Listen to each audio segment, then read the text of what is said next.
Et si je te disais que 2026 ne changera rien, tant que toi, tu ne changes pas? Chaque année, on se souhaite plus de paix, plus de succès, plus de joie, plus de liberté. Mais les années passent, et beaucoup, année après année, vivent les mêmes blocages, les mêmes douleurs, les mêmes cycles répétitifs. Pourquoi? Bienvenue sur le channel GM Impact Plus. Surtout, ne partez pas.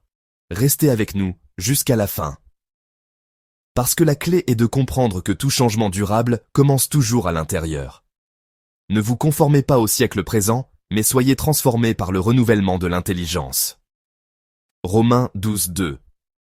Aujourd'hui, ce message n'est pas pour te condamner, mais pour t'équiper. Il est pour te réveiller. Chapitre 1. L'illusion du changement extérieur. Bonjour et bienvenue.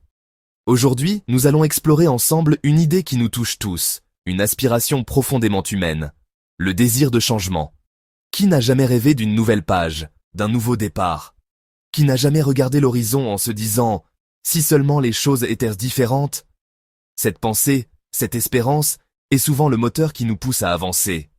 On s'imagine que le bonheur, la paix, l'épanouissement se trouvent juste là, de l'autre côté d'une porte que nous n'avons pas encore ouverte. On pense souvent, et avec une conviction sincère, que ce changement viendra de l'extérieur. Nous plaçons notre foi dans des circonstances nouvelles, croyant qu'elles ont le pouvoir de nous transformer. On se dit que le problème, c'est notre environnement actuel. Alors, on cherche la solution dans un déménagement. On se persuade que la solution réside dans un nouvel emploi.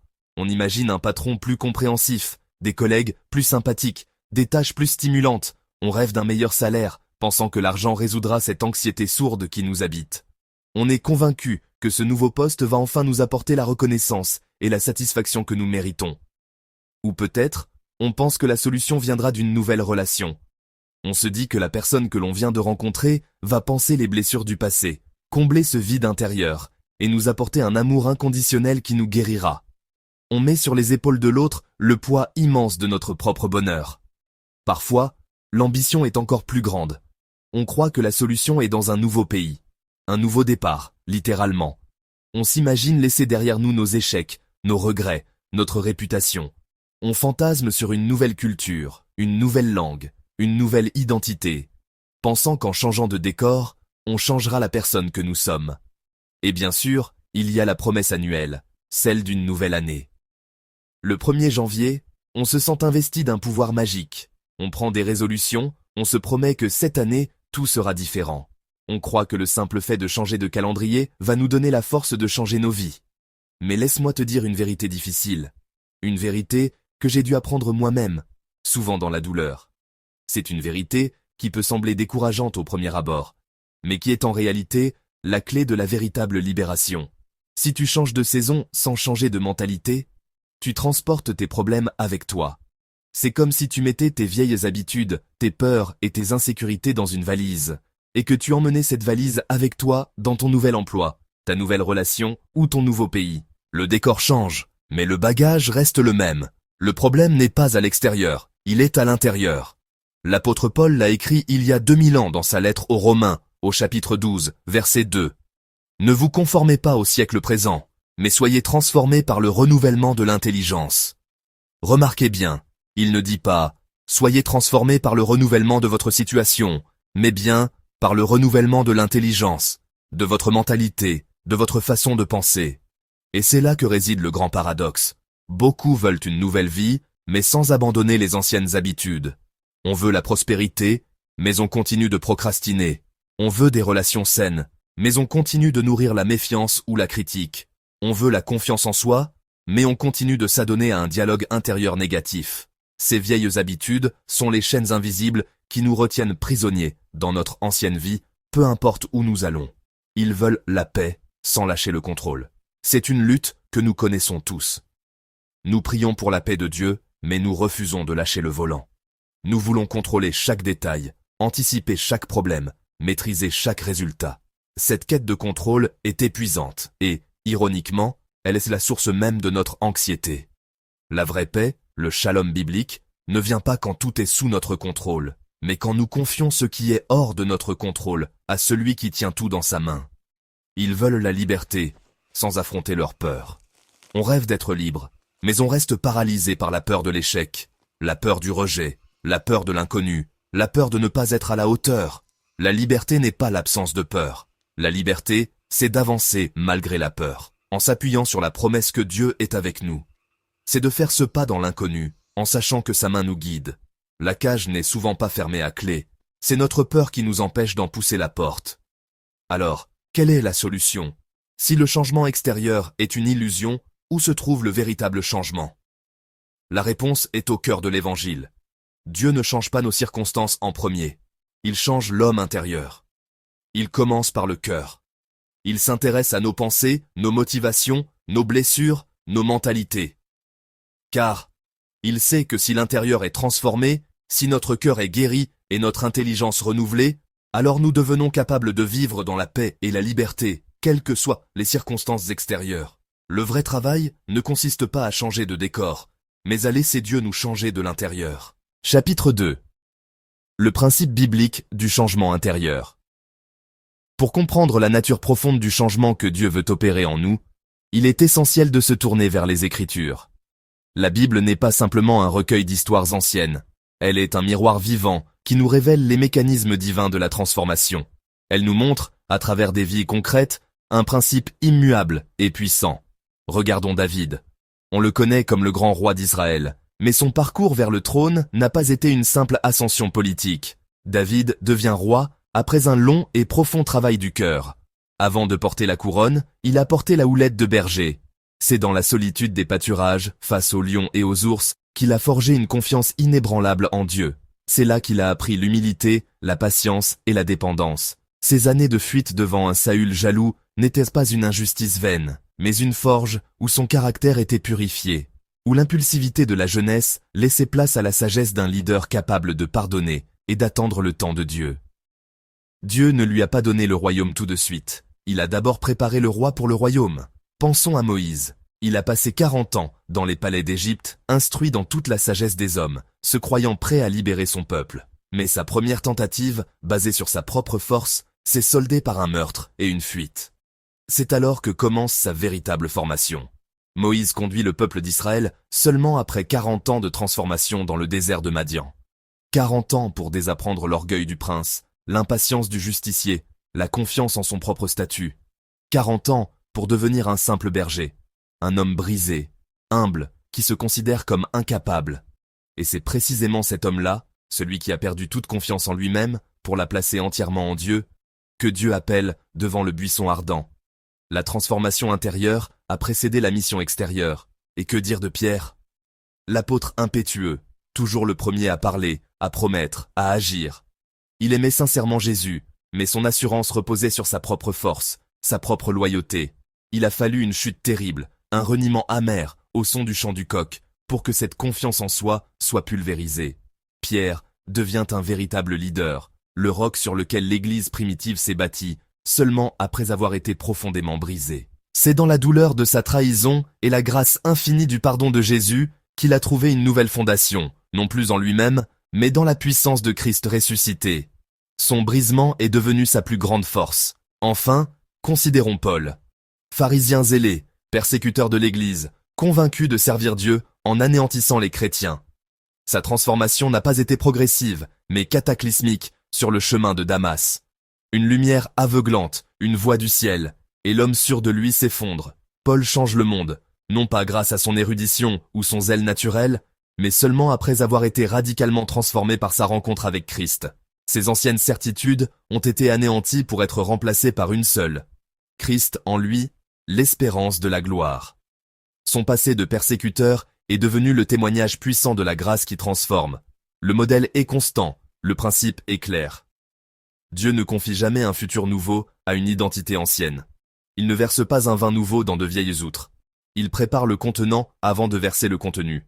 C'est pourquoi, si tu pries pour une promotion, pour un mariage, pour un ministère plus grand, comprends ceci. Avant de bénir tes projets, Dieu travaille ton caractère. Il est plus intéressé par qui tu deviens que par ce que tu obtiens. Avant d'ouvrir les portes de l'opportunité devant toi, il cherche à fermer les portes intérieures de l'orgueil, de la peur, de l'impatience. Avant d'ouvrir des portes, il ferme les mauvaises attitudes.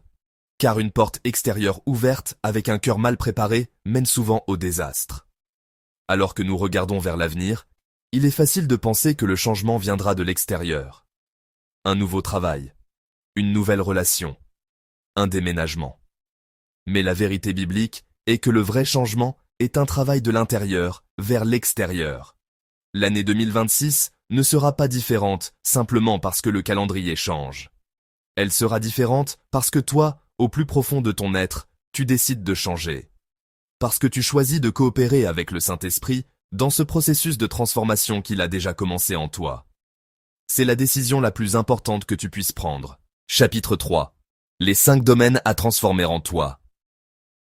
Nous avons vu que pour vivre une année nouvelle, une transformation est nécessaire. Mais cette transformation n'est pas une idée vague ou un concept abstrait. Elle est concrète, tangible, et elle touche des domaines précis de notre être. Ce sont les fondations sur lesquelles notre vie est bâtie. Si nous voulons construire quelque chose de nouveau, de solide, de durable avec Dieu, nous devons nous assurer que ces fondations sont saines. Aujourd'hui, nous allons explorer ensemble 5 domaines fondamentaux que Dieu nous invite à lui soumettre pour qu'il puisse y opérer sa transformation. Prépare ton cœur, car ce n'est pas juste une liste, c'est une invitation à une introspection profonde et à un changement véritable. Le premier domaine, et peut-être le plus fondamental, c'est 1. Ta manière de penser. Tu ne peux pas vivre une nouvelle année avec des pensées anciennes. C'est une vérité simple mais si profonde. Tes pensées sont le gouvernail de ta vie. Elles déterminent ta perspective, tes émotions, tes décisions et, finalement, ta destinée. Si ton esprit est constamment rempli de pensées anciennes, de schémas de pensée hérités du passé, tu resteras prisonnier de ce même passé. Quelles sont ces pensées anciennes ? Ce sont les pensées négatives qui te murmurent que rien ne va changer. Ce sont les pensées de peur qui te paralysent et t'empêchent de saisir les opportunités que Dieu place devant toi. Ce sont les pensées de dévalorisation qui te font croire que tu n'es pas assez bon, pas assez intelligent, pas assez spirituel pour accomplir ce à quoi Dieu t'appelle. Ces pensées sont des mensonges de l'ennemi, des forteresses mentales qui te maintiennent en captivité. La Bible nous donne la clé dans Romains 12, verset 2. Ne vous conformez pas au siècle présent, mais soyez transformés par le renouvellement de l'intelligence, afin que vous discerniez quelle est la volonté de Dieu, ce qui est bon, agréable et parfait. La transformation commence par le renouvellement de notre intelligence, de notre manière de penser.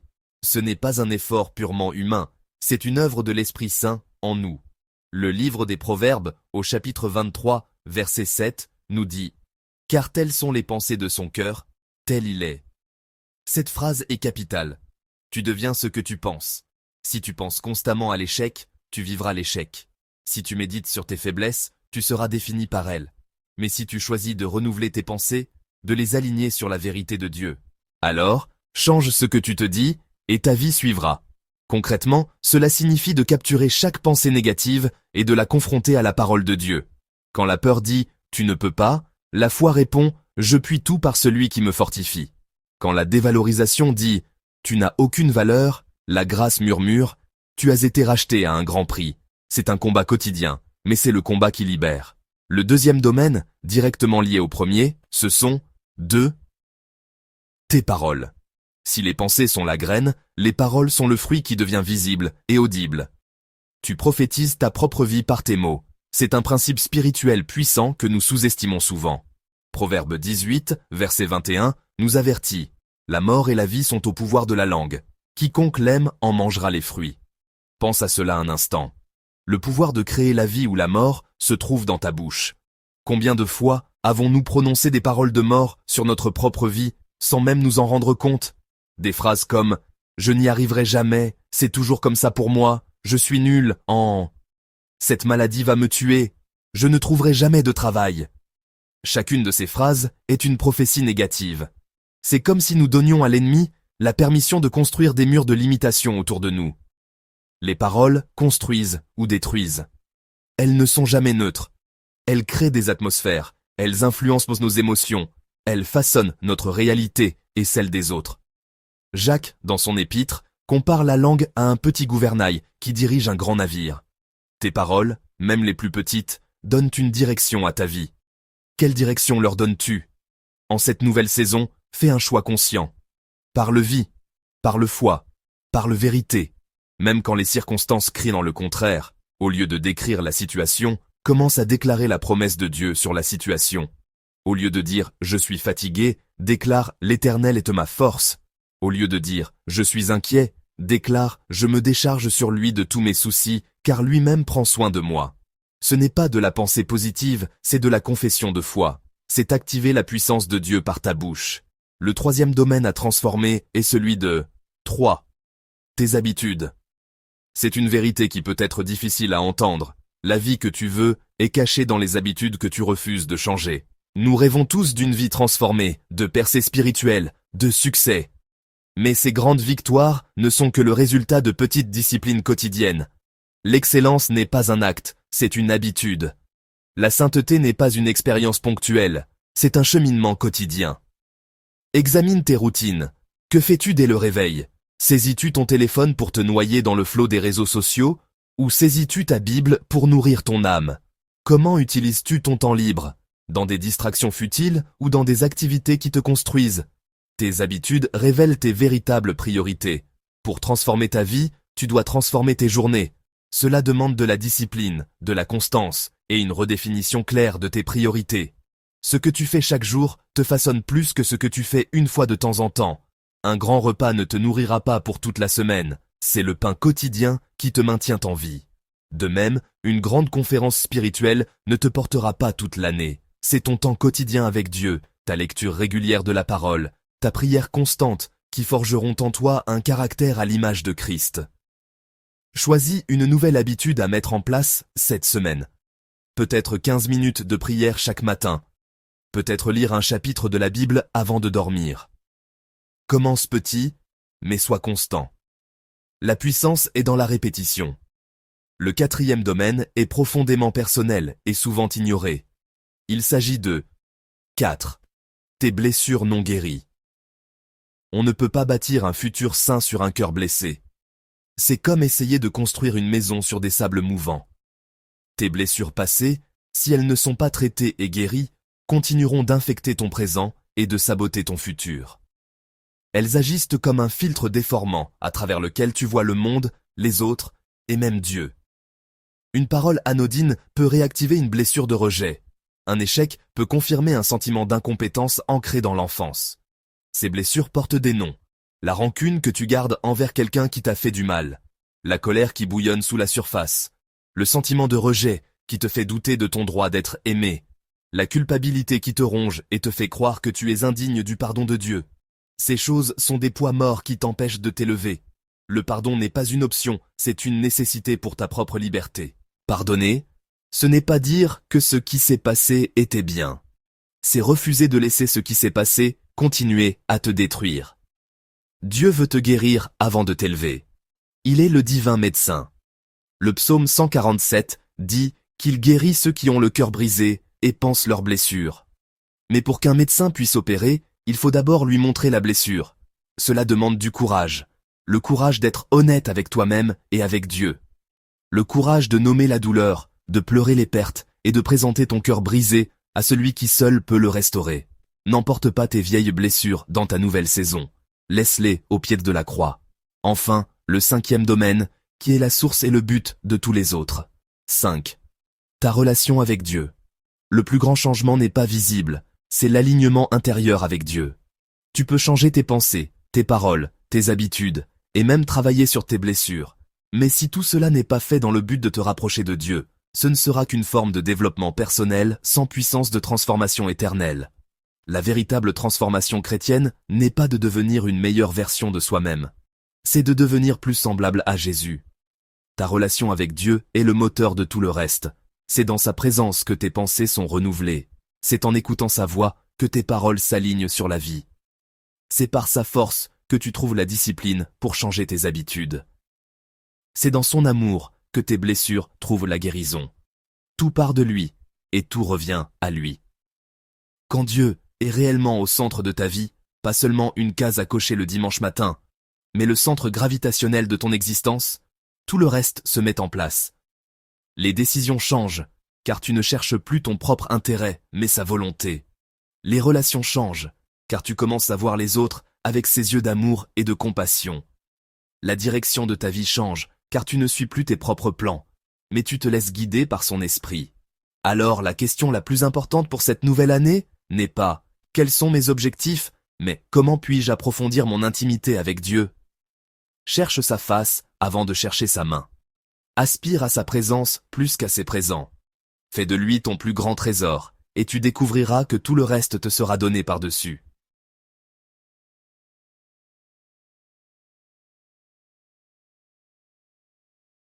Prends un moment maintenant, dans le calme. Sois honnête avec toi-même. Écris ou réfléchis à ces 3 questions. 1. Qu'est-ce que je dois arrêter en 2025 pour entrer libre en 2026 ? 2. Quelle habitude dois-je commencer ? 3. Quelle blessure dois-je remettre à Dieu ? Seigneur, je te donne ce que je ne peux pas changer seul. Je dépose mes fardeaux à tes pieds. Transforme-moi de l'intérieur, afin que ma vie reflète ta volonté et ta gloire. Amen. Conclusion. Puissante, 2026 n'a pas besoin d'un nouveau décor. Elle a besoin d'un nouvel homme intérieur, renouvelé par l'esprit et aligné sur la volonté de Dieu. Souviens-toi, quand tu changes, tes choix changent. Quand tes choix changent, ta direction change. Quand ta direction change, ta vie change. Le futur que tu désires, ce futur de paix et de promesses, commence par la décision que tu prends aujourd'hui. Si ce message t'a parlé, écris en commentaire « Je choisis de changer ». Abonne-toi pour marcher chaque jour avec nous vers une transformation réelle et durable. Que 2026 soit l'année où tu deviens la personne que Dieu t'appelle à être.